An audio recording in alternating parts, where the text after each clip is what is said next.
కళ్ళెక్కుకోవాలి మళ్ళీ లోపలికి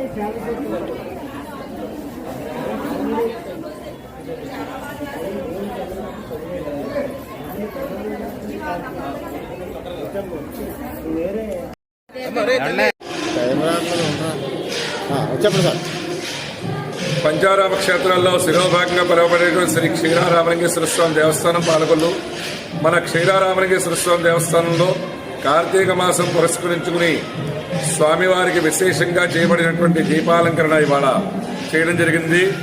ఇవాళ కార్తీక మాసంలో వచ్చేటువంటి బహుళపక్ష ద్వాదశి సౌమ్యవాసం అంటే బుధవారం. ఈ బుధవారం శ్రీ మహావిష్ణువుకి 12వ తిథి. శ్రీ మహావిష్ణువుకి చాలా ఇష్టమైనటువంటి తిథి. ఈ తిథి రోజున ఎవరైతే దీపారాధనలు చేసుకుంటారో వాళ్ళందరికీ ముక్తిని మోక్షాన్ని ప్రసాదిస్తారని చెప్పేసి కార్తీక దామోదరి స్వరూపంలో ఆ శ్రీ మహావిష్ణువు స్వామివారు కొలుగుంటారని చెప్పేసి మనకి తెలియబడుతూ ఉంది. కావున ఈ రోజున చాలా విశేషమైనటువంటి కార్యక్రమం, లక్ష భక్తుల దీపారాధన కార్యక్రమం నిర్వర్తించబడింది దేవస్థానం వారి తరపున. కావున భక్తులందరూ కూడా ఈ లక్ష భక్తుల దీపారాధనని అత్యంత వైభవపేతంగా నిర్వర్తించుకుని ఉన్నారు.